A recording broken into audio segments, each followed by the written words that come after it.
Innal hamdalillah nahmaduhu wa nasta'inuhu wa nastaghfiruh wa na'udzu billahi min shururi anfusina wa min sayyiati a'malina may yahdihillahu fala mudilla lahu wa may yudlil fala hadiya lahu.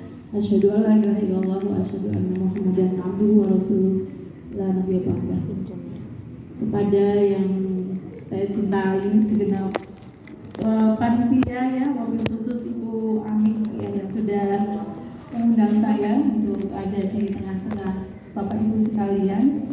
Terima kasih sekali kepada seluruh pendidik yang ada di sini juga menyambut saya dan seluruh para wali murid dari KB dan TKIT yang ada di Al-Kausar ini.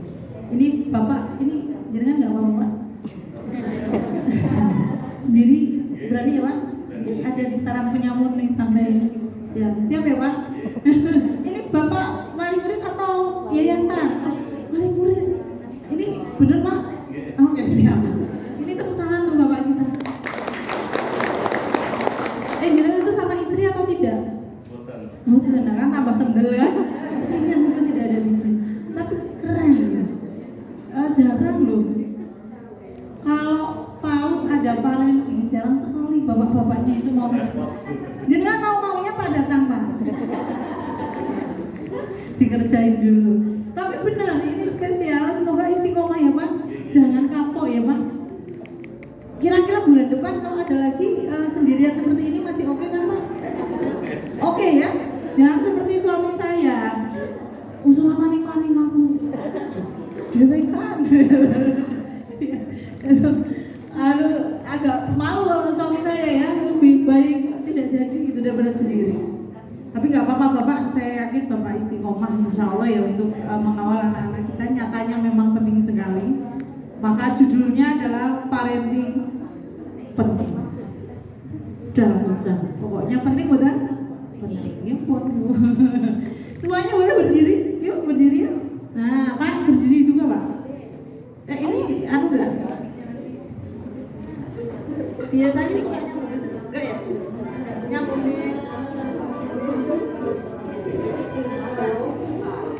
Bluetooth aku nggak pernah makan.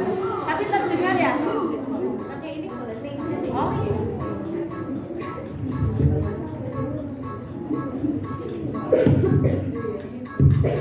Diulang aja, diulang.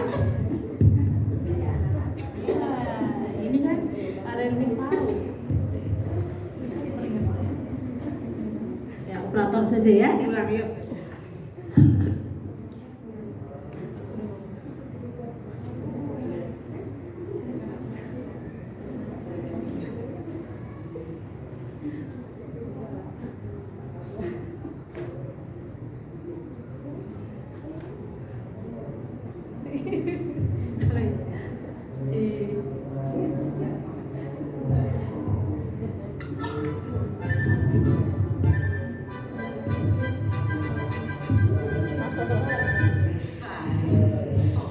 Boleh maju dikit ya Bu?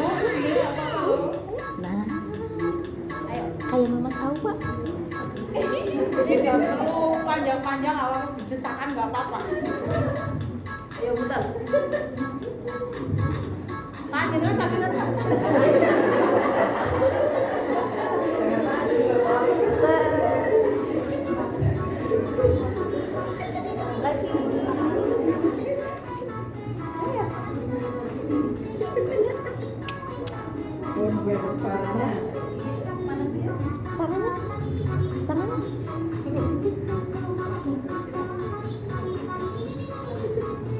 Lihat.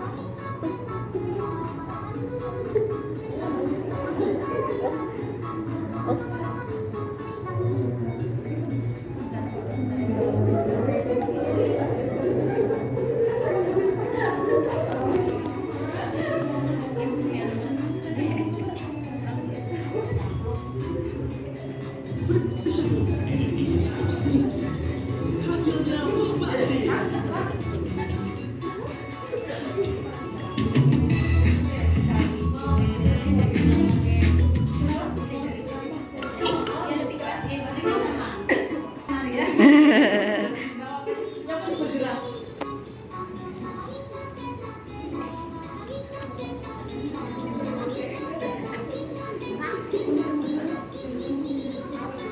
Ayo Bu, jangan kalah sama putra-putrinya.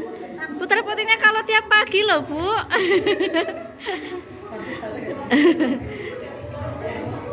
Nanti dipraktekkan di rumah bareng Mbak Kirana.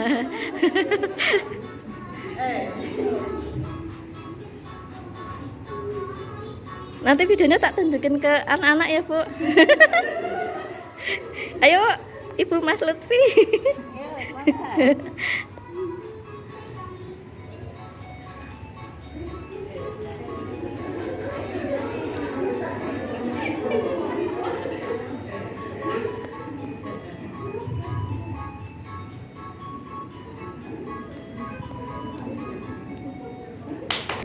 Sambil dioperatori dulu ya.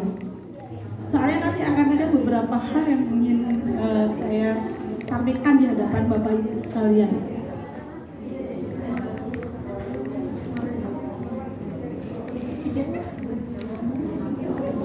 Ibu-ibu, Bapak Ibu, ada bapaknya satu Pak. Ya, tadi sudah dikenalkan ya, saya seperti itu. Tapi ada yang tadi belum disampaikan itu tentang jumlah anak. Belum ya tadi ya? Iya ya. Ya maksudnya karena ini parenting kan jadinya agak lebih meyakinkan ya kalau kemudian saya perkenalkan diri dari sisi anak. Kira-kira anak saya berapa? 3. Nanti dapat door prize nggak Us? 2 anak lebih, iya betul. Saya setuju dengan 2 anak lebih baik. Maka anak saya 5. Lebih banyak ya, semakin banyak semakin baik ya kan. Lebihnya semakin banyak. Ya anak saya 5 itu ya, tuh akan Pol. Ya, ada yang anaknya di sini seperti saya? Belum ya. Menuju ya Bu. Ada yang terinspirasi tadi katanya saya menginspirasi. Termasuk jumlah anak ya. Ya. Anak saya yang kecil masih SD kelas 1, yang besar sudah bekerja, sudah lulus kuliah, sudah bekerja. Jadi seperti itu kira-kira ritmenya gitu.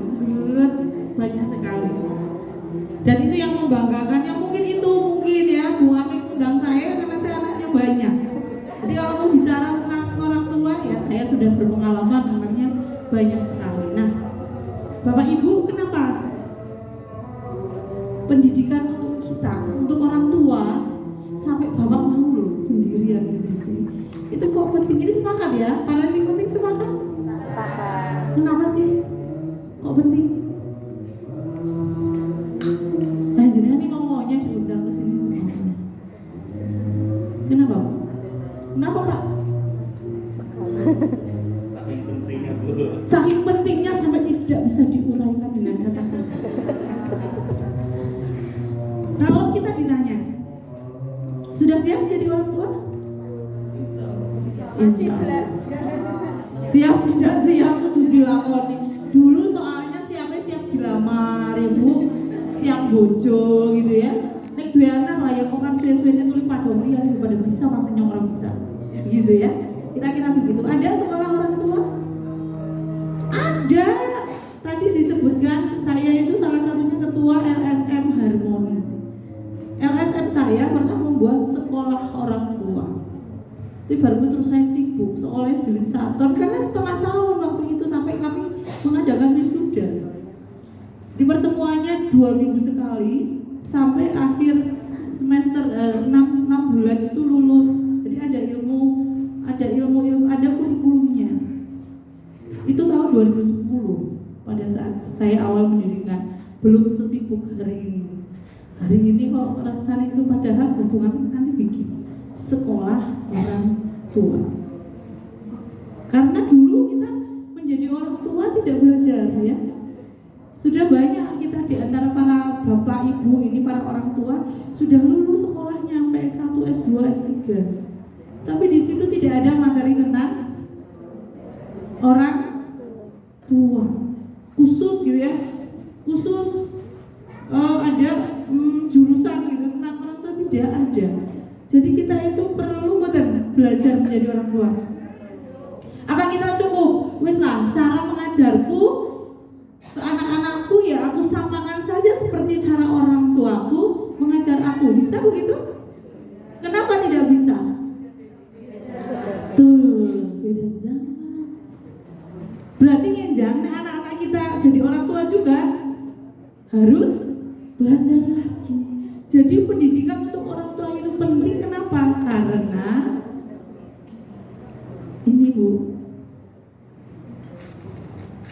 ada perubahan yang sangat cepat di zaman, di kehidupan kita.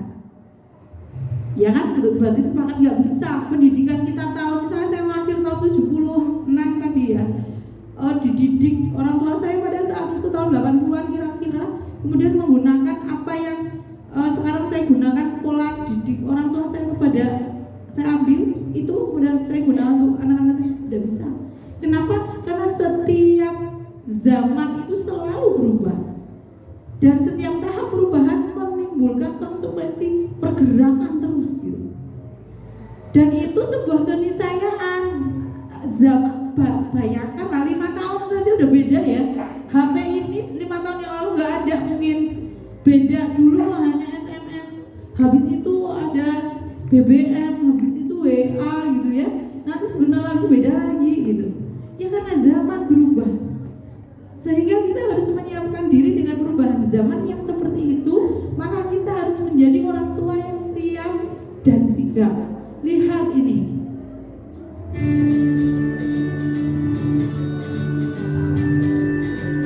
toko tanpa kasir sudah ada di Indonesia, juga sudah mulai ada, itu belum sebesar ini.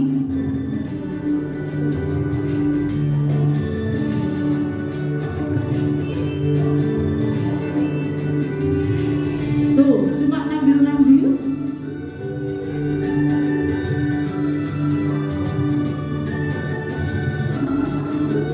Terus keluar saja. Nah, sudah ambil keluar.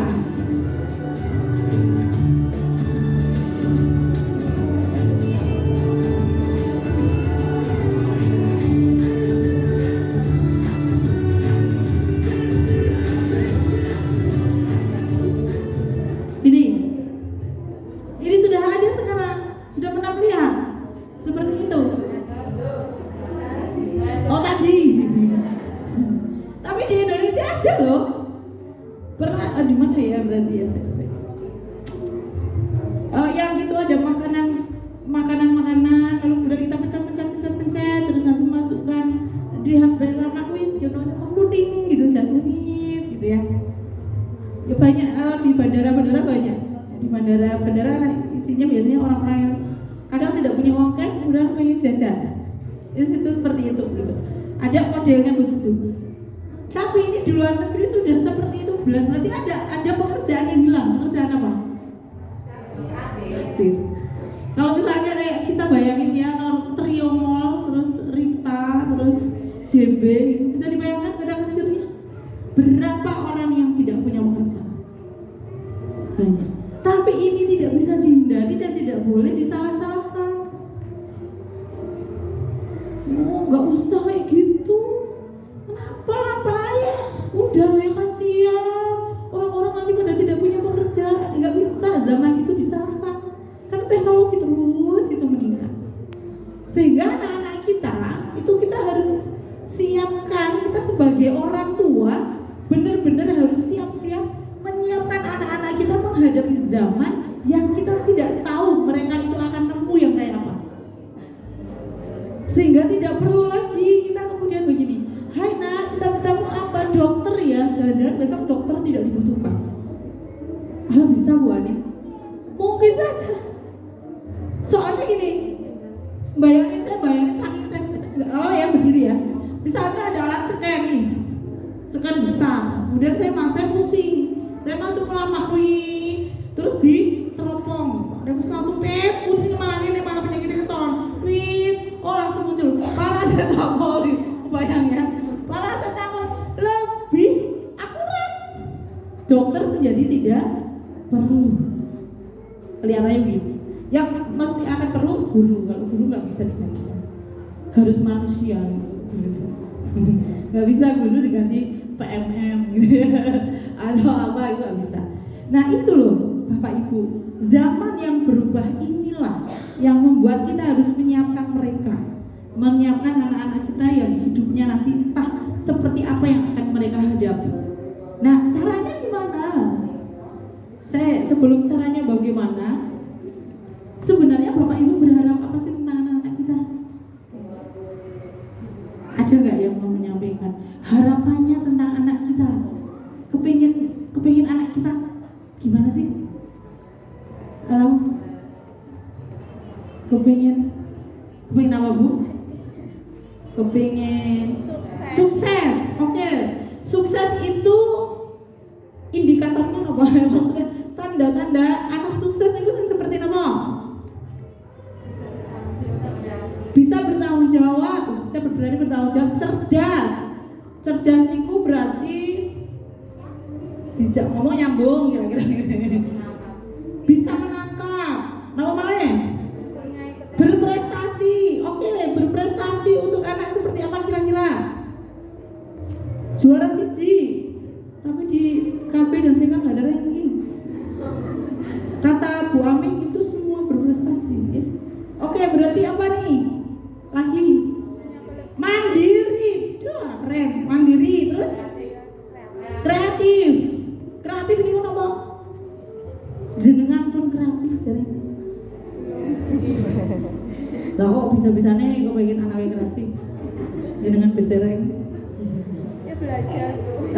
Iya, makanya belajar ini Bu Ani sama di sini biar saya kreatif. Kreatif itu tidak sama dengan jenengan niku gawe-gawe kreasi niku lho.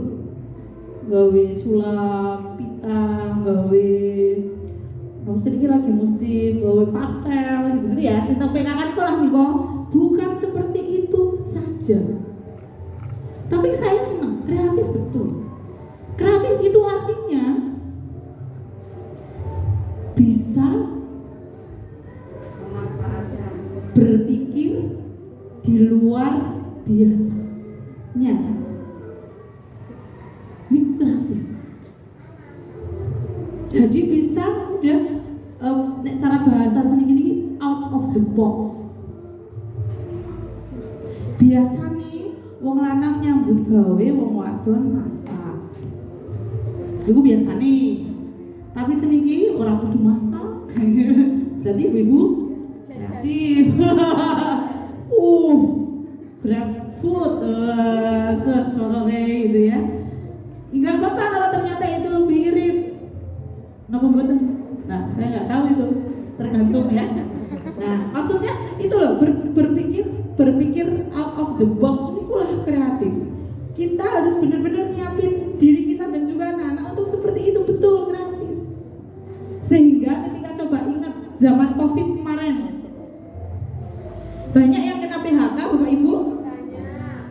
Tapi banyak yang mendadak sugih gara-gara COVID.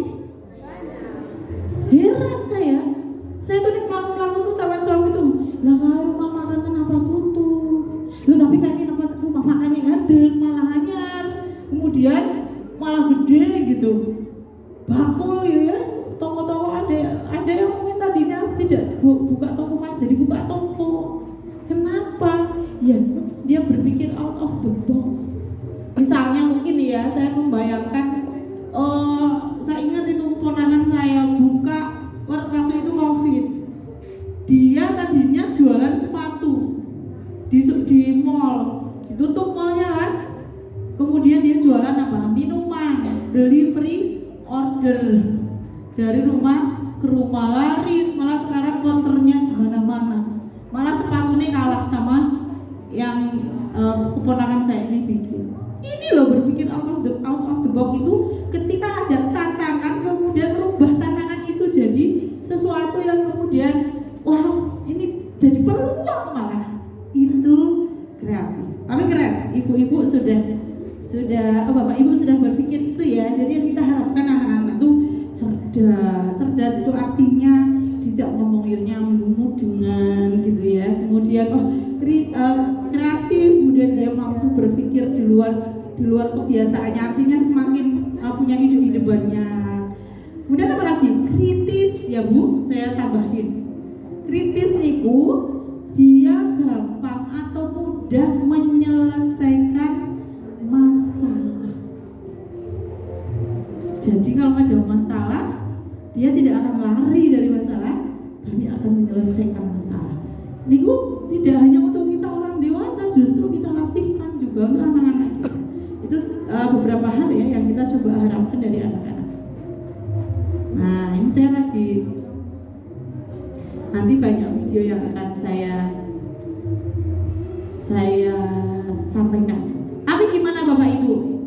Kalau pola pengasuhan antara kedua orang tua itu berbeda, gimana?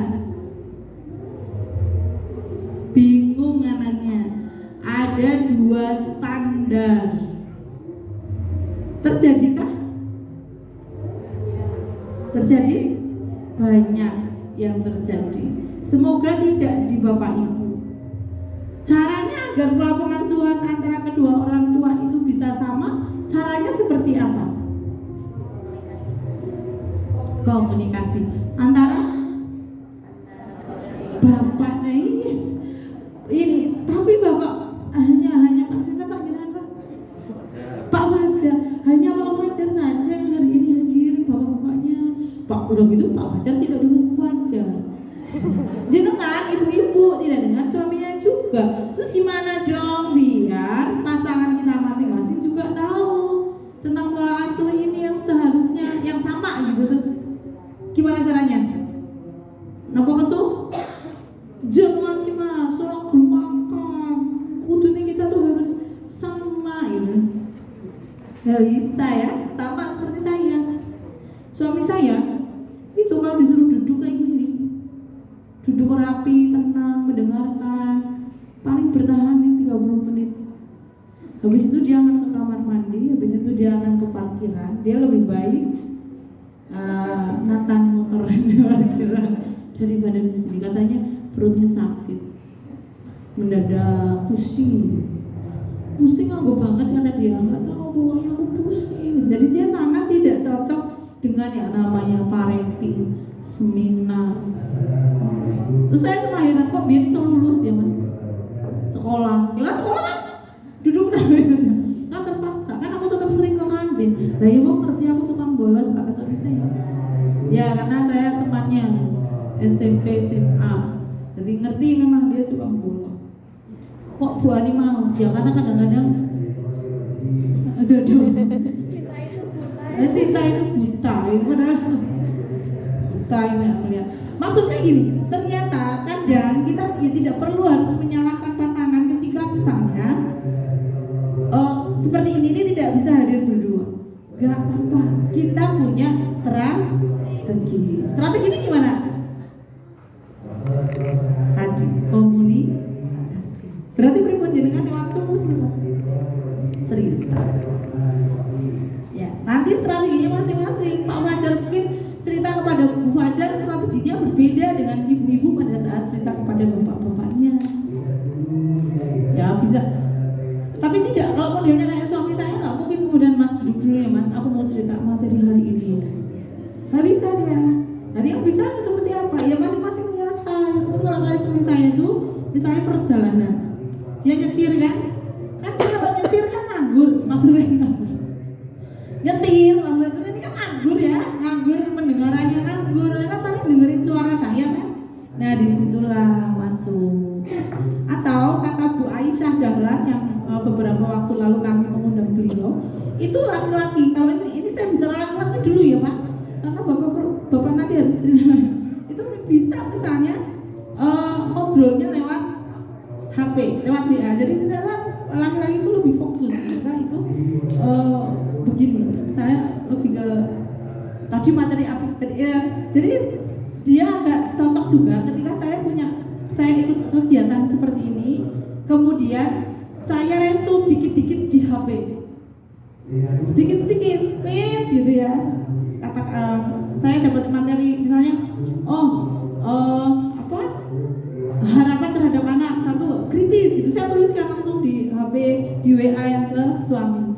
dia suka malah dapat, terus nanti paling dia kemudian sampai rumah tanya yang dia tidak paham. Itu cara belajar masing-masing pasangan kita tentu berbeda, dan ini bisa kita lihat, bisa kita jadikan strateginya. Mungkin Pak Fajar juga akan mencari strategi sendiri bagaimana kemudian ketika akan membahas ya mungkin tentang hal baru yang mudah-mudahan hari ini didapatkan. Jadi kita harus menyatukan pola pengasuhan. Tidak bisa kemudian yang satu ke sana, yang satu ke sana, tidak bisa. Harus kemudian sama-sama. Kalaupun misalnya di satu titik si ayah misalnya tidak sepakat, misalnya ada sebuah tindakan yang akan dilakukan terhadap anak kita, tapi misalnya ibu mau melakukan sebuah tindakan, si bapak ini sebenarnya tidak setuju, tidak boleh langsung menganulir di depan anak. Biarkan dulu, baru nanti menganulirnya di belakang. Mesti ini mau terlalu galak, misalnya gitu. Tapi jangan di depan anak. Itu nanti akan membuyarkan kemudian proses pengasuhan. Itu contohnya ya. Baik. Nah, sementara padahal Bapak Ibu, tantangan anak-anak kita apa hari ini? Lihat gadget, internet, kemudian mungkin tetap ini ya, pornografi, mau nonton apa ya, kartun-kartun yang rasanya itu buat anak, tapi ternyata tetap muncul ada pornografi, ada hedon. Ya di YouTube misalnya ya, itu artis-artis gitu sih bolak-balik muncul, itu kemudian apa yang kayaknya boleh duit aneh banget kok, yang kayak nyebar duit ya, uangnya berarti ya Allah atusannya kena menyerang gitu, padahal kita nyari uang sulit, tapi orang yang punya kemewahan hidup itu ada di depan mata. Kemudian ada game yang mungkin tidak selalu bagus gitu ke anak-anak. Ada juga tentang keinginan kita orang tua yang kemudian berlebihan. Ini tantangan-tantangan yang ada sekarang. Ya, saya dulu. Nah, di sini ini perlu kemudian kita pahami tentang tantangan ini. Apakah ketika ada tantangan ini harus dihindari? Apakah kita membatasi anak-anak kita dari gadget? Tidak membolehkan anak-anak kita main gadget? Biasanya gimana nih Bu? Kalau terkait gadget dan internet, Bapak? Batasi. Dilarang tidak? Tidak dilarang. Dibatasinya seperti apa? Oke, ada waktunya. Kemudian pokoknya ada aturannya. Ya, karena sebenarnya zaman kita dulu, saya dulu juga ada tantangan ya. Dulu TV misalnya, sampai kemudian ada orang tua yang mending tidak punya TV sampai seperti itu. Tapi malah si anak ketika orang tua tidak punya TV, anak itu malah curi-curi nonton TV di rumah tetangga, malah jadi jauh dari pandangan mata kita, malah khawatir. Lebih baik ketika seperti ini ada tantangan-tantangan semacam itu bukan untuk dihindari atau dijauhkan dari anak kita sejauh-jauhnya. Sampai geli, saya pernah punya teman itu tuh, teman guru ya, dulu di yayasan saya. Ini kenapa sih kalau di WA kok orang bales-bales gitu, suwi banget balesnya. Padahal ya namanya kita bekerja gitu, kadang-kadang malam juga kan butuh WA gitu ya, butuh berhubungan. Itu ternyata susah. WA sekarang buka kapan gitu. Ternyata apa? HP-nya dinonaktifkan, disimpan, dia kalau pas ke kamar mandi, yang anaknya tidak melihat. Dari kamar mandi itu kapan gitu ya? Ya sulit banget. Nah, ini kan menurut saya terlalu berlebihan, dan juga mungkin anak malah menjadi tidak tahu mana yang seharusnya dilakukan, mana yang tidak. Ya, anak tidak bisa kita hindari dari seperti ini karena zamannya sudah begini. Yang lebih baik adalah kemudian anak itu kita buatkan apa ini namanya? Aturan mainnya, frame-nya, kotaknya ini loh, mana yang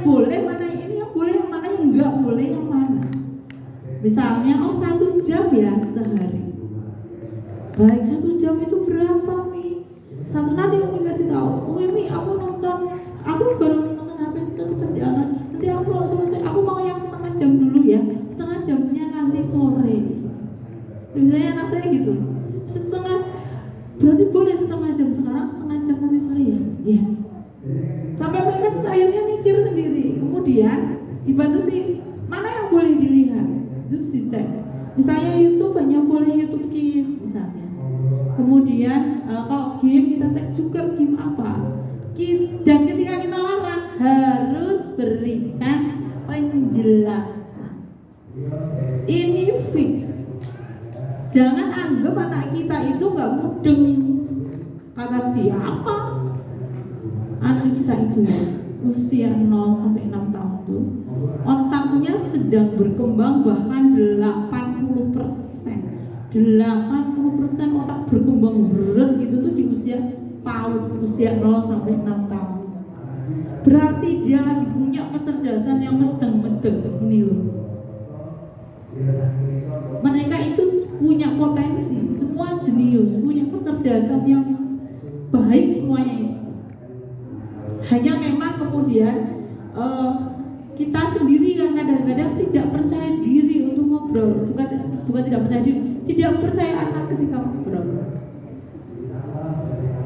Ingat gak pada saat anak kita bayi, kalau kita mau sholat itu yang dilakukan apa biasanya? Nitipin anak kita ke orang lain. Jadi dia titip ibu, aku harus sholat. Kenapa? Ya kita nggak pede aja kalau kita sholat anak kita nangis gitu kan? Anak sebayi emangnya bisa dijak ngomong buat? Bisa. Hatta bayi 0,6 tahun Pak, besok Pak Fajar putranya menambah ya. Ini nih 0,6 tahun, 0,6 bulan Pak. 0,6 bulan ketika kemudian misalnya kita mau sholat, nggak apa-apa digendong kan? Ibu mau sholat dulu ya nak, sini ya. Ibu mau sholat dulu, sholat zuhur. Kamu di sini dulu ikut sholat ya nak, ikut sholat. Kita sholat. Nangis nggak? Nangis. Biarin aja. Ya boleh sih kalau misalnya nangisnya kejer itu digendong boleh kan, boleh gerakannya asal tidak banyak-banyak. Tapi misalnya enggak pun, anak ini akan belajar. Pertama mungkin dia akan nangis kejer, tapi mungkin sampai nangis sampai kesel kenapa orang diangkat misalnya. Saya kan kesel nangisnya ya, dia mungkin akan diem gitu. Mungkin hari kedua dia terus dia tahu dia akan belajar. Ibunya itu ngangkat anaknya kalau sudah salah, baru kemudian dijunjung, gitu, baru digendong. Itu ternyata anak itu belajar. Besoknya lagi anak kita itu ketika kita sholat dia nggak nangis. Begitu kita salam langsung cenger. Itu terjadi di kelima-lima anak saya. Jadi sebenarnya anak itu mudeng sama Masya Allah. Saya tuh nggak galau ketika saya sendirian di rumah mau sholat itu dan nggak ada alasan sholatnya keri-keri gara-gara aku dewekan ngebayi sama apa. Tidak, termasuk ke kamar mandi juga nggak apa-apa. Lama-lama anak saya juga biasa ditinggal tapi kita ngomong walaupun bayi sebentar ya nak, ibu ke kamar mandi dulu. Memang sih nggak tak tutup kamar mandinya kalau saya sendirian. Ini sih ditutup bawa ngarep. Kalau mau kamar mandi ditutup, tangganya melebu. Jadi tetap anak kita di depan kamar mandi, ibu di sini. Jadi tetap mendengar ya ada ibunya di kamar mandi. Anak juga butuh diyakinkan karena mereka tidak bisa lihat pas 6 bulan itu. Tapi betapa Bu, Pak, ngobrol dari anak usia 0 tahun itu dibutuhkan. Dan nanti kalau biasa ngobrol dari anak 0 tahun itu tuh sampai mereka tua. Saya jadi berani bilang begini karena anak saya sudah tua. Anak saya yang tua itu. Jadi saya pede banget saya ngomong karena anak saya sudah tua dan anak saya itu enak ngomong sama saya sampai tua. Anak saya laki-laki yang kata orang suka angel, bisa ngomong ya kan. Anak saya enggak. dia bisa menjubrus cerita. Ya memang modelnya nggak akan sebanyak anak-anak perempuan. Anak saya nomor 2, nomor 3 itu lebih banyak lagi karena dia perempuan. Selalu pengen pulang, mau ngapain? Mau cerita gitu. Kalau yang laki-laki enggak, cuman Umi bisa aku telepon nggak? Pasti ini penting. Biasanya kalau anak saya kayak gitu tuh penting. Terus kemudian dia akan telepon, terus akan cerita. Ya, ini kita nggak kehilangan loh, anak-anak kita sampai tua tuh nggak kehilangan. Dan harapan saya sampai tuanya itu juga tetap di anak saya yang ketika apa-apa tetap cerita gitu kan. Nah ini mulailah dari situ. Dan kita harus percaya anak-anak kita mudeng, karena mereka itu jenius, punya keunikan. Ketika mereka itu punya kesulitan, sebenarnya mereka juga janjinya punya cara untuk menyelesaikan. Ini sih dari penelitiannya Thomas Armstrong ya, semua orang dilahirkan dengan kejeniusan unik yang menjaga mereka, membantu mereka keluar dari kesulitan dan memberi inspirasi pada saat-saat yang penting dalam kehidupan mereka. Janjinya mereka punya itu, Bapak Ibu. Cuma kadang kita yang nggak percaya diri. Kita tidak percaya diri untuk memberi kepercayaan kepada mereka. Gimana? Contohnya apa? Anak kita ketinggalan bekalnya dengan phone, diterapkan langsung keroyok gitu. Menurut saya nggak usah. Ibu Ani kelompok bermain nggak apa-apa. Ibu nih bundanya orang ngerti ngeberi nggak apa-apa. Kenapa? Nggak apa-apa. Paling kan sekolah sampai jam 11 misalnya ya. Nggak apa-apa. Nah nanti itu justru anak itu akan belajar ngomong sama gurunya. Aku nggak mau minum Bu. Oh gitu ya, nggak mau minum. Tapi kalau apa-apa diselesaikan oleh orang tuanya, buat mereka itu janjiannya punya cara untuk menghadapi saat-saat penting di kehidupan mereka. Kita pangkas gara-gara kita yang menyelesaikan. Kasus niku boten mandan kadang-kadang. Sip banget nggak sepatu kene. Sepatu. Kemudian kalau anak kita tertarik dengan masak-masak, kita wes ngomong alah harus suwi. Padahal itu bagian dari anak kita sebenarnya sedang belajar. Kalau mereka, sebenarnya gini Bu, mereka itu ya Allah instingnya itu tuh adalah sesuatu yang nantinya akan dibutuhkan anak-anak kita sendiri dan cuma kita tuh yang kadang pangkas-pangkas, arep belajar masak aja lah. Mau apa sih? Aku sebenarnya ibu mau di sini. Aku mau yang mau sering. Aduh, udah ibu aja. Giliran kita sudah gede, Mbak, bikinin ibu telur ceplok dong. Enggak bisa, aku enggak bisa. Terus enggak bisa, terus disuruh kepengen. Karena dulu pas kepengen, kita larang. Wah, saya ingat banget zaman anak saya mulai agak gede itu sing jenenge dapur ora tahu resik. Saya pulang sekolah ya, anak saya kan kadang pulang dulu gitu kan. Saya pulangnya aku sih carry kan. Terus sampai rumah ternyata dia udah main-main sama teman-temannya. Wis bikin apa? Masa enggak curang gitu. Ternyata ya enggak apa-apa. Yang penting dia bisa hidup lah ya. Ya itu ternyata bisa ketika dia ngekos, dia sendiri dalam kehidupannya, sudah kuliah ya bisa hidup. Yang saya sudah tidak perlu pusing-pusing nelpon nih wes mama mau nggak perlu lah. Jangan ya Bu ya, jangan ya Pak. Anak kita ketika nanti wes jauh dari kita ini sering-sering ditelepon pun ditakoni mama mau. Soal makan itu adalah persoalan hidup anak kita. Biarkan mereka selesaikan sendiri. Kalau apa-apa kemudian kita mengingatkan itu boleh, tapi bukan yang kemudian menyelesaikan. Baik. Lihat ini, anak punya keunikan dan punya kelebihan. Kita lihat. What is hope? Hope is not something you can see, it's something that you feel. It's what you wish for. Oh, I get it. I wish I could run very fast. But I wish I could jump very high. Maybe And I wish I could swim like a fish. possible.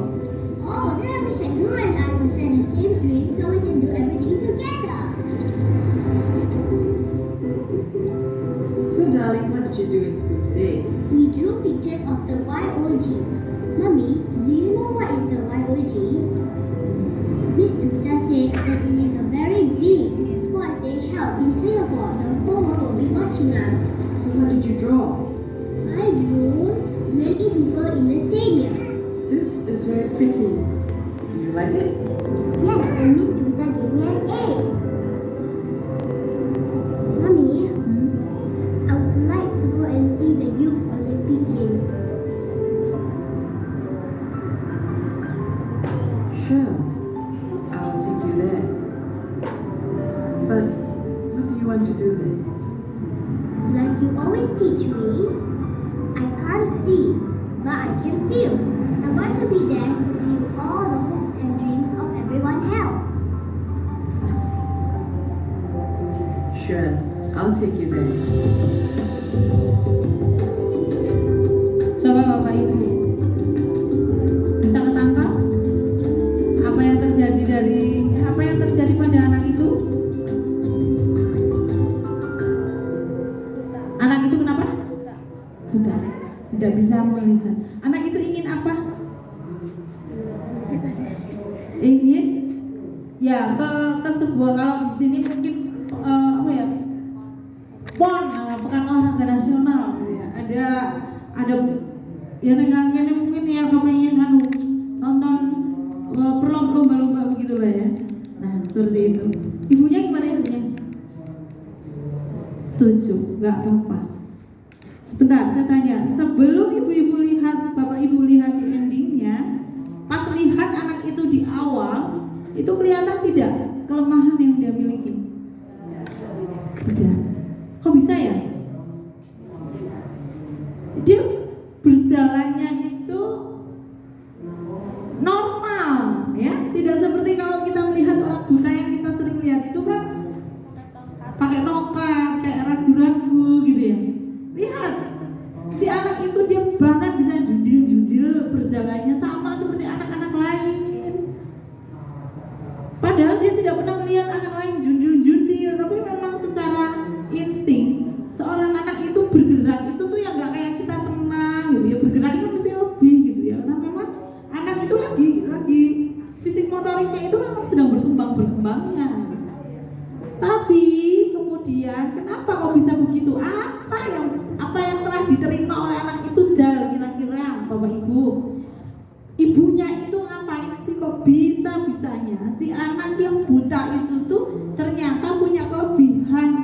Lihat tadi gambarnya kayak gambarnya orang yang bisa melihat ya. Iya, kayak anak-anak kita kan gambarnya itu. Kira-kira apa yang telah diterima oleh anak itu? Coba. Support sistemnya yang bagus. Berarti orang tuanya yang lebih khusus mungkin ini ibunya yang sehari-hari ada di dekatnya itu memberikan support yang luar biasa. Apa misalnya? Memberikan apresiasi, menghargai keinginannya, tidak diremehkan, ya kan? Bu, aku mau nonton apa? Waruh, orang belum harus mengenal. Tidak seperti itu. Lihat ibunya tadi berkata apa? Apa yang akan kamu lakukan di sana? Pertanyaannya bukan kayak kita. Kita apa tanyanya?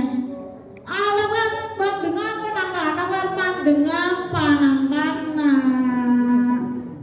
malah repot orang yang mau ibu kemana-mana. Wis ibu bae sing mengana apa tak ceritani. Malah gitu ya kebanyakan masyarakat. Tapi si ibu ini keren. Dia telah memberikan sesuatu yang luar biasa untuk anak. Apa tadi kata-kata terakhir yang sudah diungkapkan oleh anak? Seperti yang biasa ibu katakan. Apa tadi? Aku memang tidak bisa melihat, tapi aku bisa. Di sini kira-kira yang difokuskan orang tua ketika melihat si anak tadi, ibunya melihat anak itu fokusnya pada kekurangannya betul? Tidak, fokus pada kelebihannya. Karena biasanya orang tidak bisa melihat itu lebih peka perasaannya, lebih gampang ngerasa ya kan.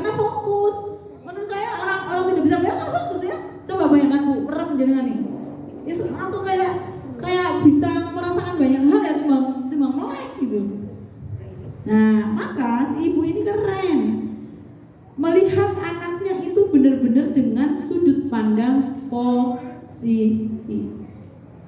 Dan anak dihargai, tidak dinyek gitu ya, tidak remehkan gitu. Dan anak dipercaya. Jadi ada 3 kunci Bapak Ibu ketika kita ngomong, ketika kita bergaul dengan anak-anak kita. Mau anak usia 0, mau anak usia tua kayak anak saya yang 13 tahun. 3 kata kunci ini penting. 1, hargai anak. Hargai anak. Seperti ibu tadi. Anaknya punya pendapat, didengarkan. Apa yang ingin kamu lakukan di sana? Anaknya cerita, didengarkan. Atau kalau misalnya anak kita mau cerita, kemudian kita sedang punya aktivitas, karena kita tetap ingin menghargai, apa yang bisa kita lakukan? Iya, berhenti dulu. Kamu usah urung mateng. Apa terus? Ya ngobrol ala sama seperti ketika kita ada tamu, kita sedang masak, ada tamu, ya sama seperti itu menghargai anak kita. Jangan anak kita dianggap remukan, receh, orang tamu di subio-subio. Nah, enggak gitu. Cara menghargai anak kita sama seperti kita menghargai tamu. Jadi misalnya anak kita lagi ngomong, anak kita, ibu, aku mau cerita, oke, sebentar. Kamu mau cerita apa? Sebentar, ibu tanya. Kira-kira ceritanya panjang atau pendek? Panjang sih, soalnya kan aku mau ceritakan jadi suka-suka seru banget. Oh gitu, baik. Boleh izin, ibu selesaikan dulu terus vlognya. Kosong nih. Ini loh menghargai. Dan itu Bu, kalau sehari-hari kita lakukan begitu tuh enak, anak juga menghargai kita. Anak itu akan kemudian kita ngomong, anak mendengarkan, karena anak ngomong kita dengarkan. Sering gak kita punya masalah? Sering gak kita mendengar orang tua punya masalah begini? Saya tuh ngomong berkali-kali, saya ya gak mau dengerin gitu. Malah pergi anaknya ngelintut banget. Kenapa? Karena begitu. Tapi kalau kita benar-benar kemudian menghargai mereka, mereka akan menghargai kita. Walaupun kok kadang suka lucu. Umi, bentar, dengerin saya dulu. Enggak, kakaknya cengarangin persis Umi. Karena saya gini, maaf saya dengerin sebentar Umi bicara. Oke, dia mau dengerin kedap-kedap.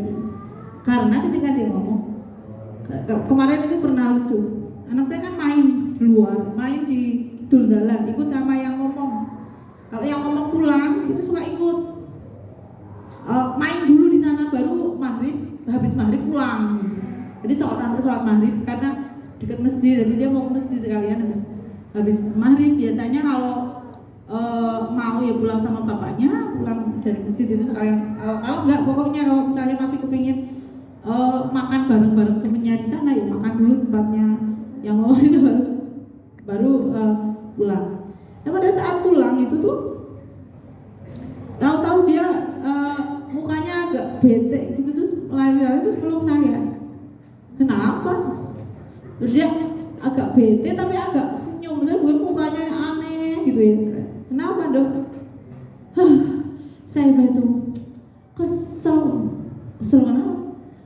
Kesel sama diri saya sendiri. Itu anak 7 tahun yang baru ulang tahun kemarin. Kesel sama diri saya sendiri. Ini loh kenapa? Jadi kan gini ya, tadi itu kan di rumah Iu itu, manggilnya Iu. Di rumah Iu itu depannya kan ada genangan air. Nah, saya itu pas masuk ke rumah Iu, pas berangkatnya udah dia, itu udah kepleset, jatuh saya. Gua sih kepleset doang. Ya masa pas mau pulang kepleset lagi. Maksudnya dia itu masa tiba-tiba video ya, kok bisa keledai jatuh ke dalam lubang yang sama. Maksudnya dia seperti itu. Tapi bayangkan, bisa ya cerita seperti itu, bisa gitu. Kenapa? Karena kita biasa juga cerita sama dia. Saling ini loh, menghargai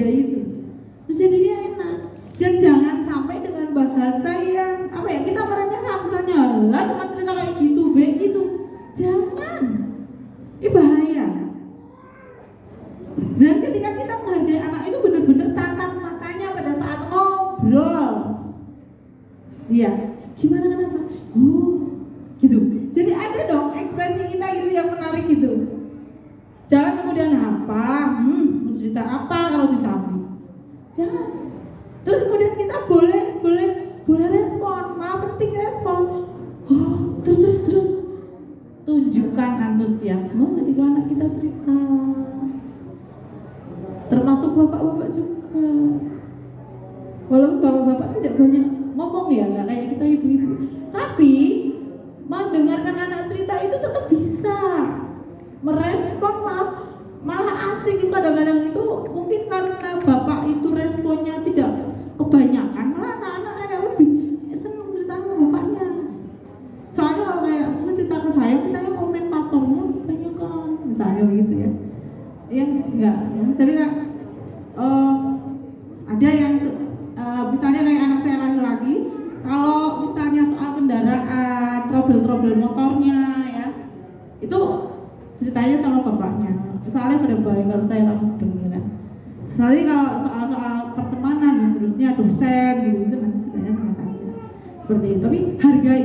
Yang kedua, percayai anak. Jangan tidak percaya. Percayai anak. Contoh apa? Hal kecil tadi, contohnya bayi tadi tuh. Bayi yang kalau sampai 6 bulan yang kita sholat, kalau kita percaya sama anak kita, ya nggak apa-apa kan, digeledakin aja, nanti dia akan belajar. Mulainya dari situ. Termasuk apa contoh kecil itu tuh, mati lampu mati, gelap maksudnya. Orang tua banyak yang khawatir dengan kegelapan, tidak percaya bahwa anaknya gelap tuh nggak apa-apa. Pas mati lampu orang tuanya panik, padahal tidak apa-apa. Gelap. Malah lebih baik kalau berdasarkan penelitian sebenarnya, Bapak Ibu, kalau kita tidur itu lebih baik gelap beneran, nggak perlu ada yang kalau misalnya ada tuh. Kalau saya kecil banget, bukan kecil, saya saja nggak seneng di dalam kamar saya itu ada lampu panjer saja nggak seneng. Jadi biarin lampu yang di luar ya, nanti akan ada remang. Itu kenapa? Mata kita akan istirahat, lebih istirahat dibanding tidur tapi dengan terang benderang. Nah ini anak-anak juga bisa kita percayai, mereka bisa kok gelap. Jadi kan kayak anak saya ketika dia di kamar mandi terus lampunya disengit sama kakaknya dimatikan, gak akan seheboh teriak gitu. Paling loh emang mati lampu katanya, kali dia wudhu di kamar dimatiin sama kakaknya kan gitu ya, mati lampu ya Mi gitu, bukan yang panik gitu. Ini karena kita percaya dia dari kecil selalu matikan lampunya, dan itu hal kecil. Termasuk tadi dipercaya ketika anak tidak bawa bekal, mengalami bekal, kita percaya ya anak itu bisa menyelesaikan masalah.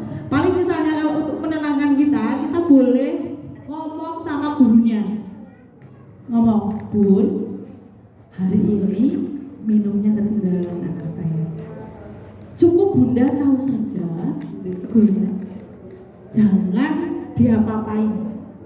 Maksudnya biarkan nanti coba dipantau saja anak saya bisa ngomong nggak keinginannya untuk minum gitu. Nanti kalau misalnya kan memang 2 jam itu harus minum, kalau sampai 2 jam nanti gurunya tahu lah, nanti 2 jam kan pasti akan ditawarin air putih ya. Kalau misalnya belum, kok ini nggak minum, ayo silakan minum. Biasanya kalau gurunya memantik, silakan minum air putih, nanti akan ada yang bilang, aku nggak bawa guru gitu. Biasanya gitu. Jadi jangan khawatir gitu ya. Kita percaya saja. Ya termasuk nanti kalau sudah semakin besar anak-anak kita itu punya masalah yang semakin heroik, percayai saja. Nah kita bisa menyelesaikan. Saya pernah ditelepon guru saya, tahu-tahu guru saya bilang gini, Bu Ani, itu Mas Rifki tadi nyerempet orang. Mas Rifki itu anak saya yang pertama.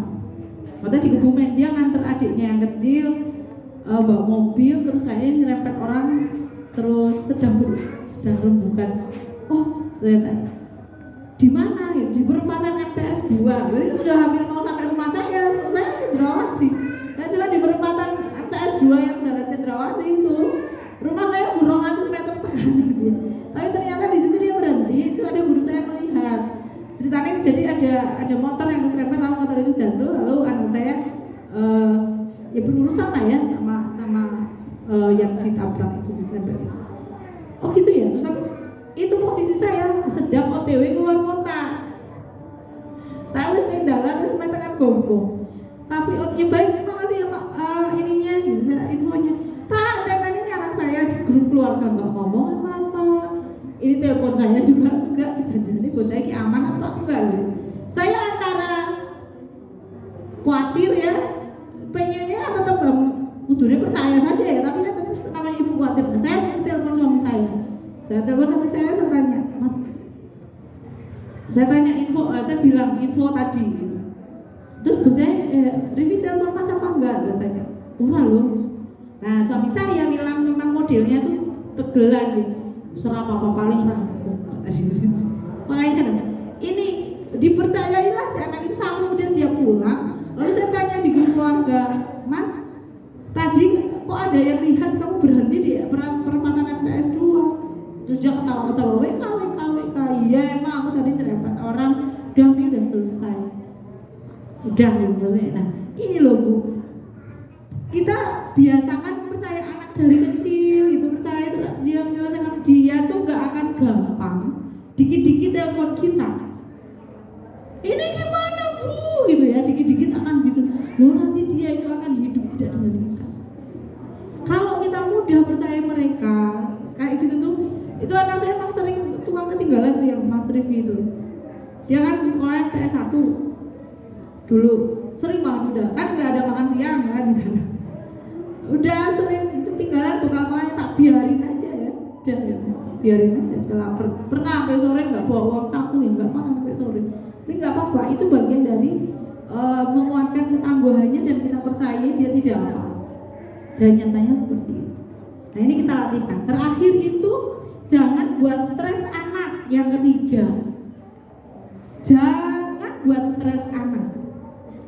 Coba Bu, Bapak, kadang permasalahan kita tentang anak yang gini, anak susah dibilangin, anak tidak mau taat aturan, anak apa lagi? Apa ya? Anak tidak mandiri gitu. Itu kenapa? Karena mereka biasanya stres. Contoh,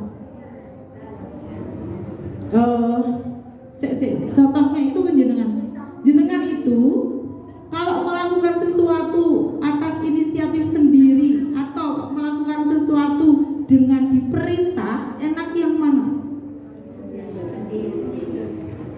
Inisiatif sendiri kan Pak. Jenengan yang nyapu latar kamar dewe kan jenengan lebih asik daripada disuruh sama Bu Fajar.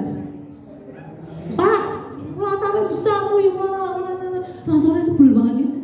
Oleh nyapu ki karo wow, ora bersih terus pokoknya enak. Nah, itu juga sama dengan anak-anak kita. Berarti dalam jenengan disuruh-suruh itu berada dalam tekanan, stres. Mulanya anak-anak kita itu nggak yang mandangnya yang contohnya gini. Coba Bu, anak kita kan sok jadwal ya. Oh, anak yang SD dia, yang SD atau MI. Kan berarti atau enggak sih yang PAUD juga kan kudu nyiapin apa yang harus dibawa besok pagi. Biasanya gimana ibu-ibu? Disiapin sinten? Ibu, memang ada yang mungkin anak-anak kita nggak, tapi libatkan mereka.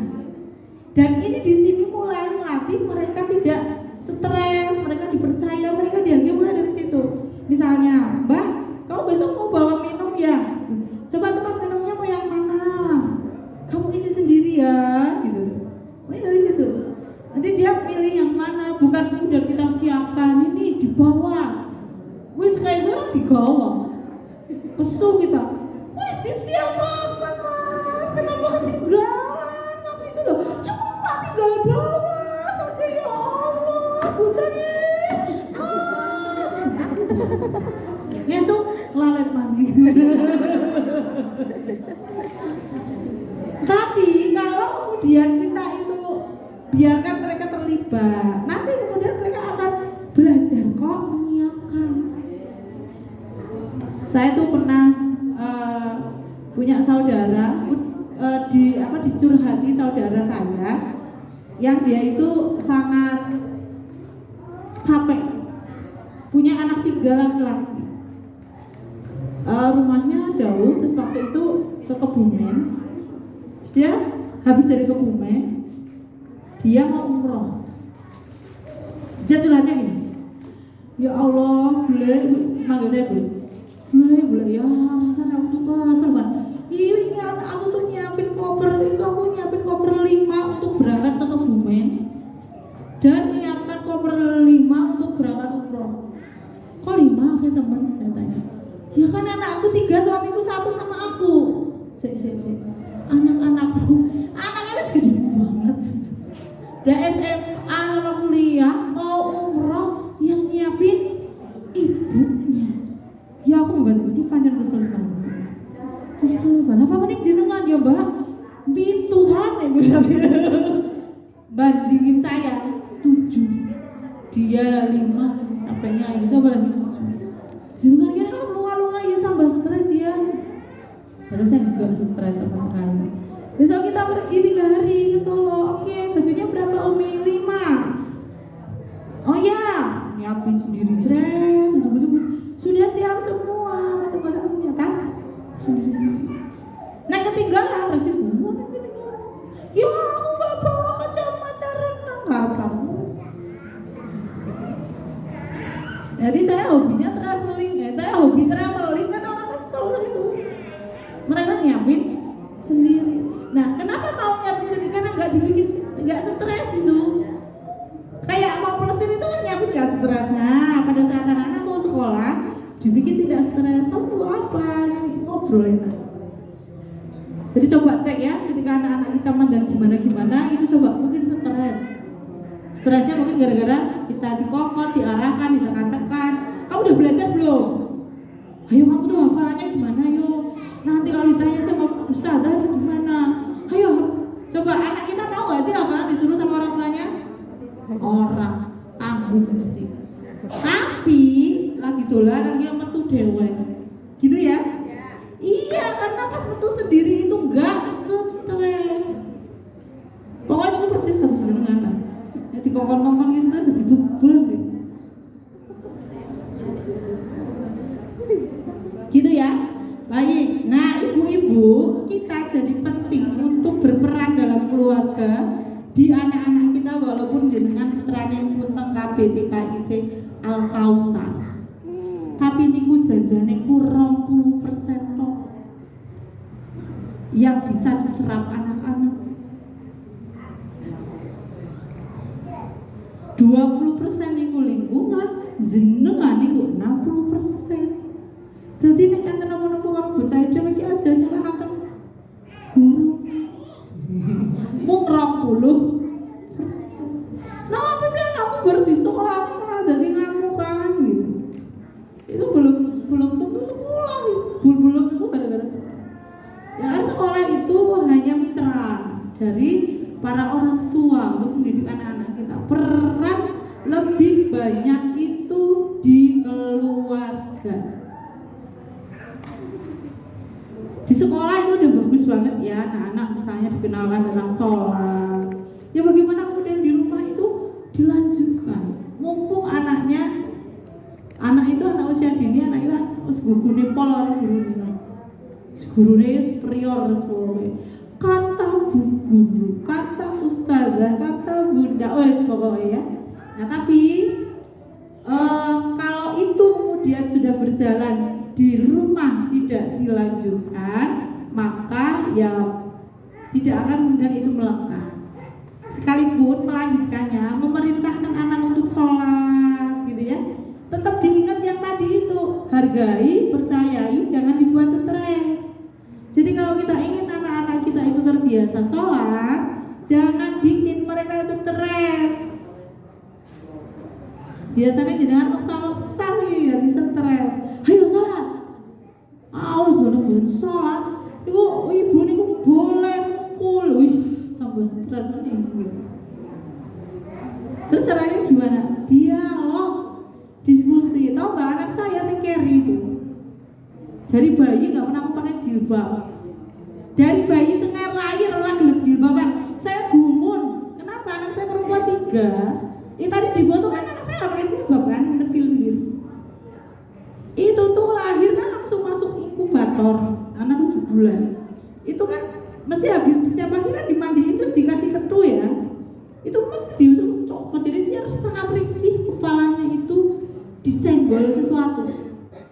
Jangan kecil banget, mau ketu sinang duduk ini udah nggak ini. Sampai TK itu mau karena seragam. Jadi kalau udah habis sekolah ya sudah nggak apa-apa. Terus gimana? Saya isi orang, ya mandang lah ya. Tapi gimana? Tapi nggak boleh bikin stres. Maka tuh saya diskusi. Kamu mau bicara apa? Soal jilbab. Iya tahu kata dia. Tahu apa? Iya tahu. Seharusnya saya pakai jilbab. Oke baik. Tapi kan belum kepengen sekarang. Terus kepengen lu kapan? Besok kalau udah SD. Itu zaman dia umur 4 atau 5 tahun. Kok SD? Lama sekali dong. Gak apa-apa. Emang lama banget? Ya enggak sih. Ya gak apa-apa kan sekarang sudah TKA. TKB sudah SD. Udah maunya SD. Betul gitu? Iya. Oke. Janji. Sehingga ketika kemudian biasa ya kamu suka ada ngomong ini ganteng apa cantik ini jilbabnya mana kan ya. Oh iya masih maunya besok kata saya jilbabnya besok saya bilang. Tapi alhamdulillah konsisten nggak? Konsisten. Sekarang udah kelas 1 sudah pakai jilbab. Meskipun kadang lupa jilbaban sore pendek. Enggak apa.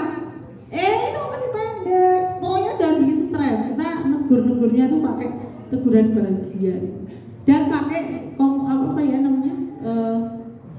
komunikasi yang enak gitu. Dan itu di keluarga. Enggak usah gini ya Bu. Kadang-kadang kita tuh ngerepoti guru nih sih. Bu, itu loh guru. Itu enggak efektif. Efektifnya di kita. Ya kalau bu guru setahun baru kemudian juga enggak nanti walaupun nggak apa-apa dikuatkan di bu guru tapi diskusinya di kita.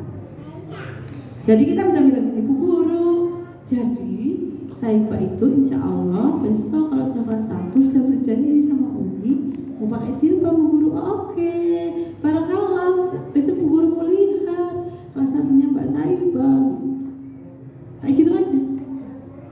Jadi utamanya tetap di keluarga ya. Nah, gimana kalau peran keluarga hilang atau tidak terpenuhi? Orang tuanya tidak memenuhi kebutuhan pendidikan anaknya, maka peran itu akan diambil alih oleh lingkungan dan bukan sekolah. Jadi gini, misalnya anak tidak nyaman di rumahnya, anak akan kemana? Keluar. Iya sih kadang-kadang ada yang nggak mau pulang dari sekolah, nangis disuruh pulang. Kadang nolong semua kayak gitu. Berarti ada apa di rumahnya? Ini anak-anak saya ya di yayasan di Mabes keluarga. Ayo pulang, dibujuk-bujuk sama pembantunya nggak mau pulang. Maunya sama Ustazah Sekar Bali. Kenapa? Karena mesti tidak ada kenyamanan di rumah. Ngeri ya ini ya. Dan ini fenomena kita. Buka-buka tidak terjadi di sini. Karena begitu anak tidak nyaman, ya dia akan ke lingkungan sekolah, ke lingkungan akan mencari kenyamanan di luar sana. Nah, maka ibu-ibu, bapak ibu, yuk kita usahakan untuk menjalankan peran penting keluarga kita. Tadi ya ada tiga kunci. Kita yuk lakukan itu di keluarga kita. Lakukan itu kita ke anak-anak kita. Dan yo, ini hal-hal yang membuat kita bisa menguatkan karakter anak-anak kita. Pertama, keteladanan. Kalau kita ingin anak kreatif, kita ingin anak kritis tadi tuh, kita ingin anak cerdas, kita ingin anak apa tadi tuh ya? Mulai dari keteladanan. Kita ingin anak salih-salihan. Kita ingin anak kita senang baca Al-Quran. Berarti mulainya dari siapa?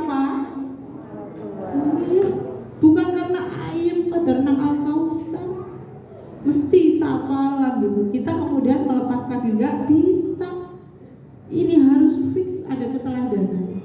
Sholat itu ngajak, bukan nyuruh. Tapi ngajaknya tadi syaratnya tidak boleh stres. Nah, teladan ini menjadi fix. Kalau teladan itu nggak akan membuat stres. Ayo kita sholat nak. Enak loh. Dan begitu anak saya udah tua, seneng banget sih kamu. Karena saya udah kepengen dia menikah, orang menikah. Kamu sudah tua loh. Jadi ketika saya kan kadang-kadang kepengen ngomong ke anak saya, ayo habis maghrib ngaji kan biasa ya apa? Baca Quran ya. Cuman kan aku gede segitu 40 tahun mas baca Quran kan waktu kan? Enggak usah. Baca Quran aja plok gitu baca. Nek dhewe buka Qurannya tak suwek meneh, tambah suwek nanti dia terus kemudian ambil Quran, baca Quran. Mungkin janjane lagi ngomong. Tapi melalui keteladanan itu enak gitu sampai tua kan begitu. Dan yang gede itu kan memang semakin besar anak-anak itu nggak bisa disuruh-suruh, kecil juga susah, tambah besar. Mending dengan teladan. Dan itu lebih bermakna daripada nasihat yang panjang kali lebar.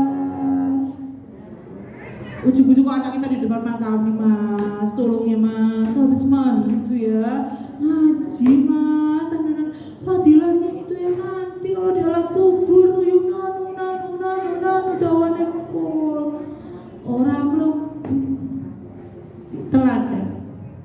Terus siapa yang bisa memberikan teladan? Tadi kan ada support system ya yang ada di lingkungan rumah kita. Jadi misalnya ada orang tua, ada mbah kakek, mbah putri, ada mungkin om dan seterusnya. Siapa yang ada di rumah kita, yuk kita jadikan semua itu akan dilihat oleh anak-anak, maka itu juga harus bisa memberikan teladan yang baik. Walaupun misalnya kayak saya dulu pernah tinggal dengan ibu saya, ada adik saya ya, maghrib misalnya TV-nya masih nyala, adik saya masih nonton. Saya punya anak nih, maka kita bilang, Om, kita sudah sepakat ya, maghrib tidak ada TV, gitu. Tapi maksudnya ada keteladanan ya yang di omnya, oh iya lupa, gitu. Bagian dari keteladanan yang kemudian ada aturan yang kemudian dikonsistenkan. Nah, soal keteladanan itu bisa timbal balik. Kadang-kadang anak-anak kita juga bisa menjadi teladan untuk kita ya, betul nggak? Umi marah-marah, katanya nggak boleh marah-marah, udah habisnya loh. Saya juga sering kenal nih. Iya maaf, nggak apa-apa, kita minta maaf. Jangan ngeles. Kalau kita gampang ngeles, disalahin anak ngeles, ketika kita nyalahin anak akan ngeles. Itu teladan soalnya. Dan minta maaf itu tidak meruntuhkan harga diri kita sebagai seorang ibu atau seorang ayah. Iya ya, maaf ya. Dan kadang-kadang itu jebul selesai, banyak hal selesai itu dengan maaf. Saya sampai pernah nyubit suami saya, tak suruh, kamu tuh cuma kurang minta maaf. Minta maaf. Ternyata begitu, iya ya. Jadi anak saya mau ngamuk gitu ya, karena saya lupa konfliknya apa gitu. Nah bapaknya tuh ngeles terus, ya kan tadi harusnya ngamuk apa telat jemput atau apa, kan mangkel banget ya. Oh iya, bal-balan ikut Indonesia Muda di alun-alun saya pertama. Jemput telat, nanti dulu atau suami saya lupa. Si dari kemudian waktu itu pulang sendiri atau gimana saya lupa. Wah, harus ngaku ya, jangan ngaku. Rasanya itu dia minta antara takut, kalau mangkel, sebel gitu ya. Ngamuk terus.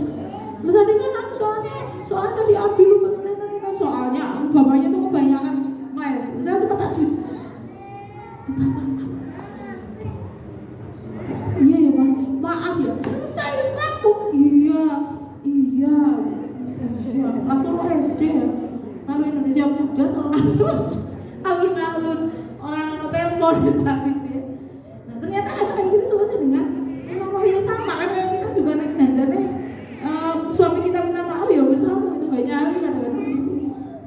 Oke. Nah, kemudian yang kedua, mendorong pembiasaan baik di rumah. Itu karakter pertama, itu teladan. Kita ingin apa itu ke anak, maka kita teladankan dulu. Yang kedua, kita biasakan hal baik yang kita ingin anak-anak lakukan, kita biasakan. Kita ingin anak-anak sholat, kita biasakan. Kita ingin anak-anak bisa menyiapkan barang-barang kebutuhannya untuk sekolah, kita biasakan. Kita ingin anak-anak meletakkan gelas dan piring minum makannya sendiri ke dapur, kita biasakan. Kalau nggak nyuci misalnya ya, pokoknya kita biasakan. Apa sih? Kita biasakan. Nah, ini banyak hal ya, kebiasaan di dalam keluarga tentang ibadah, sarapan pagi, pamit gitu ya, tolong bilang kemana pamit, kemudian menjemput atau menyambut anak, ini bagus ya, sudah pulang, sambut misalnya, atau apa, mendengar, menjadi pendengar yang baik dibiasakan, mendampingi saat anak-anak nonton TV. Kalau sekarang berarti mungkin nonton HP itu ya, YouTube itu kita sambil ikut-ikut lihat.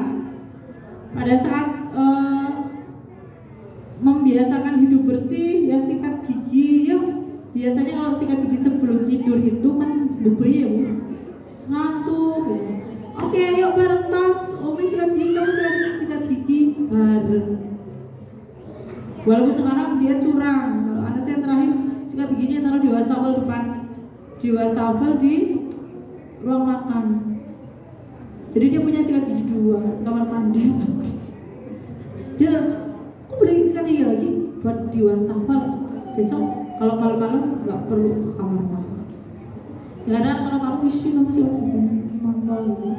Tapi ya sudah, mau lebih simpel gitu. Tapi artinya kita biasa. Dan pembiasaan ini juga terkait dengan interaksi sosial.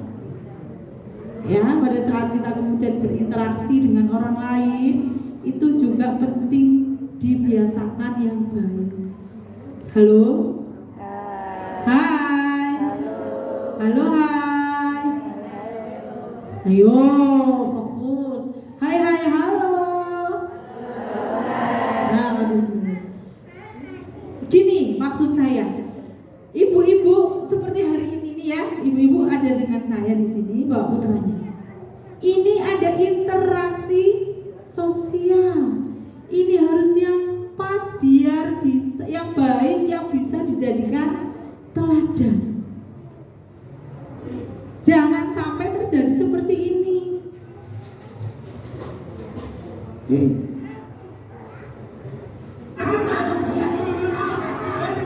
Lihat anaknya.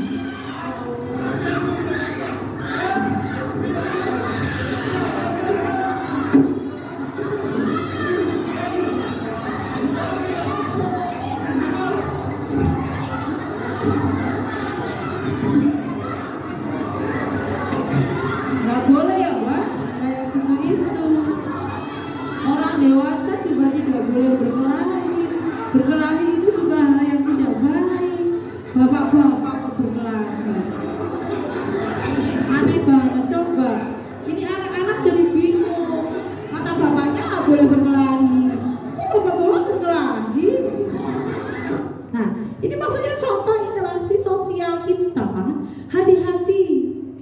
Pokoknya di depan anak kita itu harus hati-hati. Ya jadinya orang enggak di depan anak juga hati-hati. Kita biasakan untuk berinteraksi sosial yang baik, sehingga ketika kemudian anak-anak kita melihat kita itu tetap kita adalah sosok yang baik.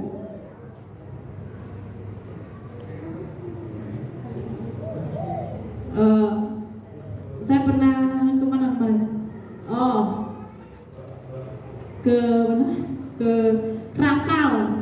Nah, di Krakal itu tuh kan hari Minggu, mungkin males banget kali ya pelayan yang jualin tiket itu. Minggu rame, padahal jadi dia pengen liburan kali. Jadi jual tiket tuh kalau nusu-nusu sama partnernya tuh bapak-bapak, udah sepuh. Nah ini ada yang masih muda nih, dia kayak bapak-bapaknya itu salah jumlah tiket saya. Terus saya tanya, emang segitu mbak? Iya bu,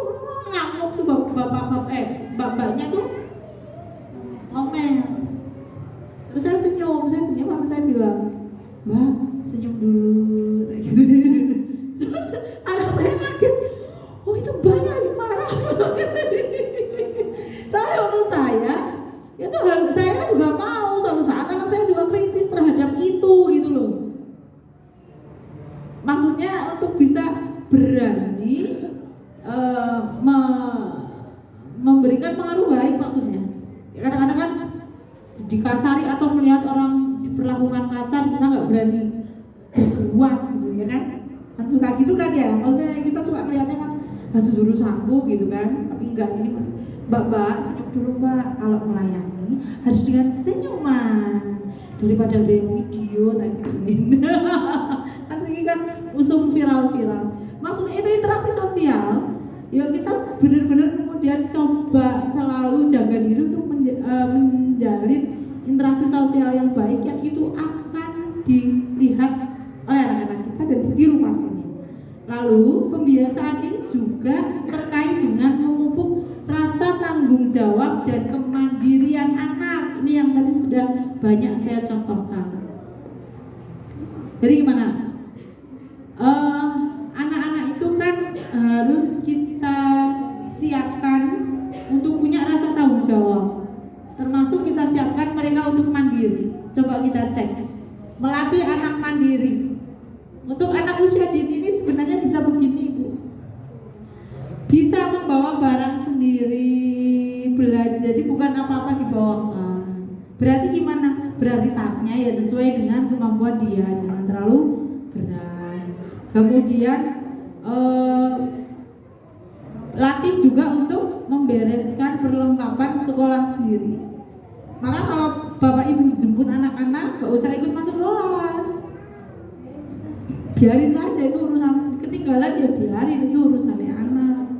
Itu untuk membiasakan melatih anak mandiri. Jadi kemudian juga melatih anak mandiri dan bertanggung jawab. Kalau misalnya di rumah, kita bisa mulai latih untuk anak-anak rapikan kamarnya sendiri. Mungkin tidak sama ya untuk anak usia kelompok bermain, TK, SD gitu. Kita berikan tanggung jawab yang tentunya sesuai dengan kondisi anak-anak kita. Kemudian kita bisa mulai memberikan kepercayaan untuk mengatasi masalah sendiri. Seperti tadi sudah saya contohkan di awal-awal. Itu bagian dari mereka siap untuk hidup sendiri atau mandiri. Punya persoalan-persoalan, kita beri kesempatan mereka untuk menyelesaikan masalahnya. Misalnya tentang keuangan, uang jajan atau apapun itu yang kadang-kadang kita perlu memberikan kepercayaan kepada anak-anak untuk mengelolanya sendiri. Nah, kemudian juga mungkin termasuk membantu pekerjaan kita, melatih juga untuk mandiri dengan membantu pekerjaan-pekerjaan kita. Misalnya apa? Oh, kalau misalnya bapak ibu punya toko ya, punya warung gitu, anak kita sekali-sekali ikut melayani, ikut membukakan pintu atau ada tamu dan seterusnya seperti itu. Ya, ini penting sekali Bapak Ibu untuk melatih anak mandiri dan bertanggung jawab, penting sekali. Jangan mudah kasihan sama anak-anak, tapi malas. Coba kasihan itu justru mematikan, menghambat, karena mestinya kita bukan kasihan.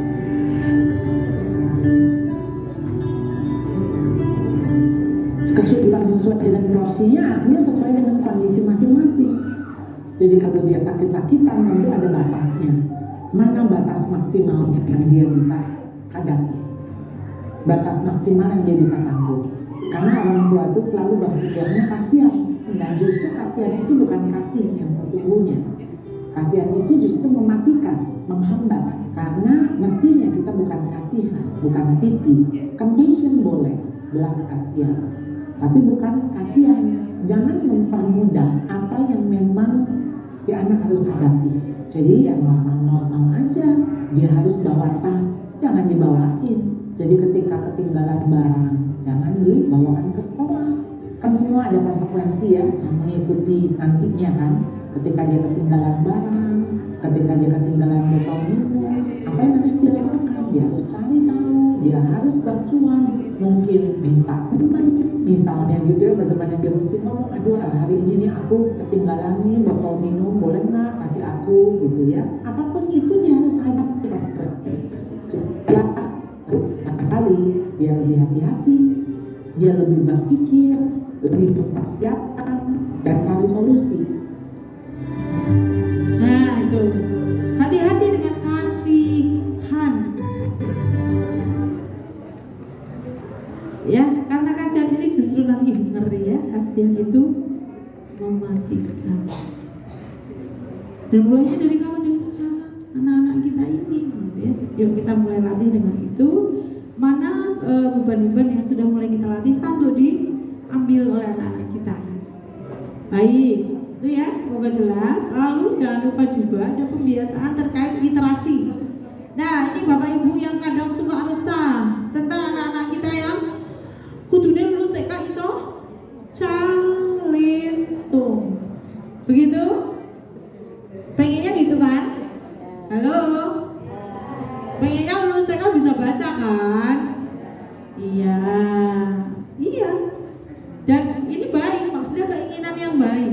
Yang tidak baik itu tadi bikin anak stres, itu nggak baik.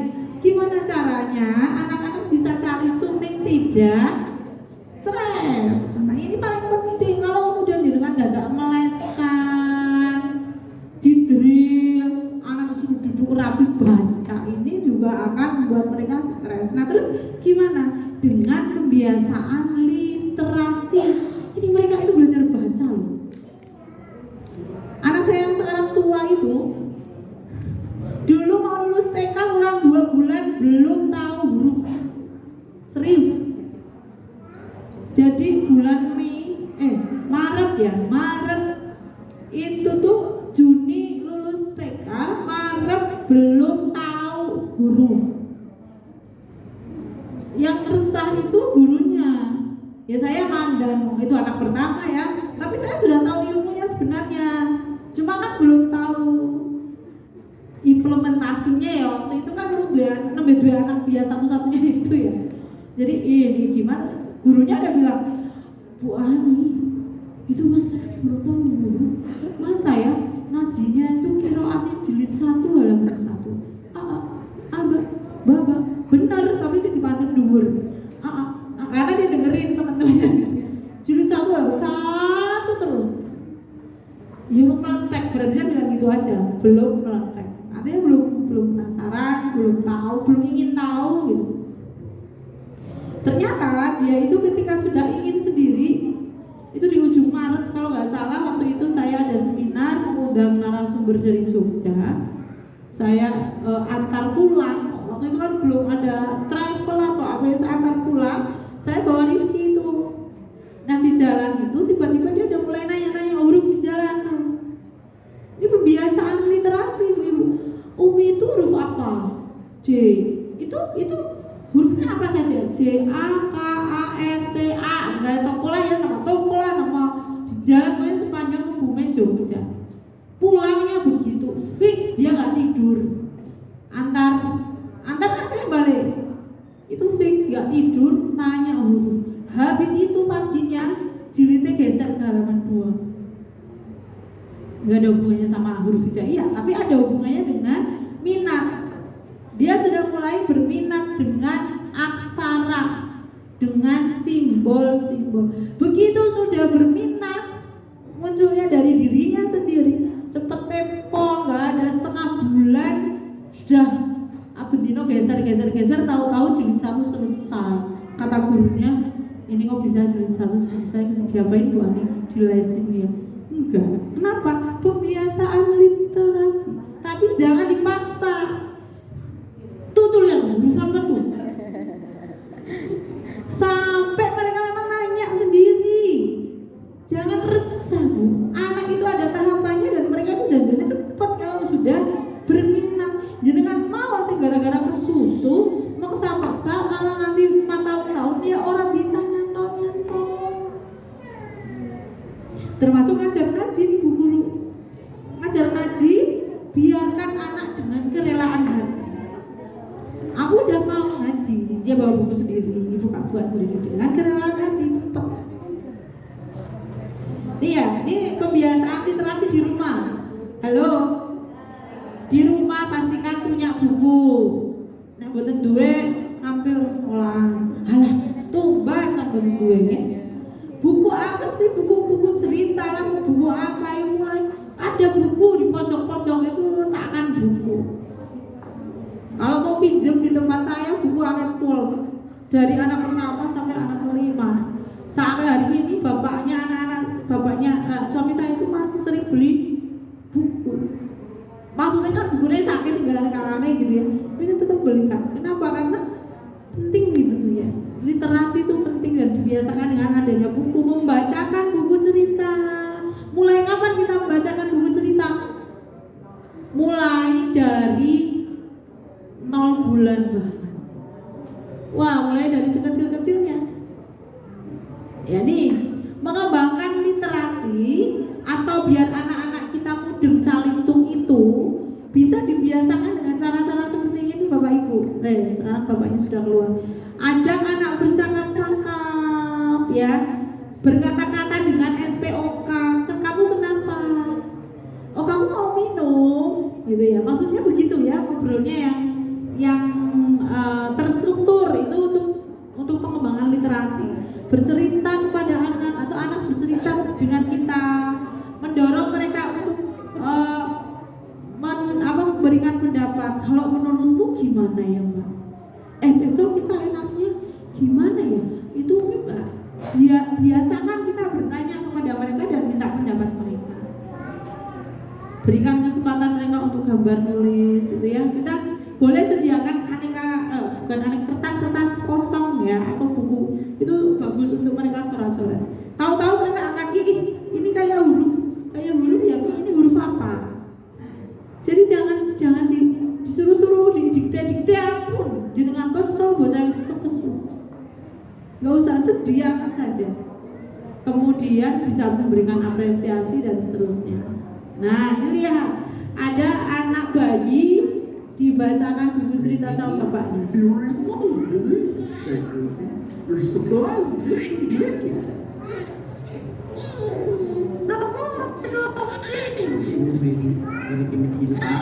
Wow, it's shiny new skates. Gee, thanks, Minnie. Mickey's definitely shiny new skates. Come on, everybody. Let's skate. Nah, lihat bayinya itu, apakah ketika dibacakan buku cerita lalu bayinya melihat ke buku? Tidak. Dia melihat ke siapa? Ke ayahnya. Apakah ini jadinya tidak penting? Penting. Anak itu belajar ekspresi, belajar tentang intonasi, lama-lama juga akan belajar tentang kosakata. Tapi sementara ini dia belajar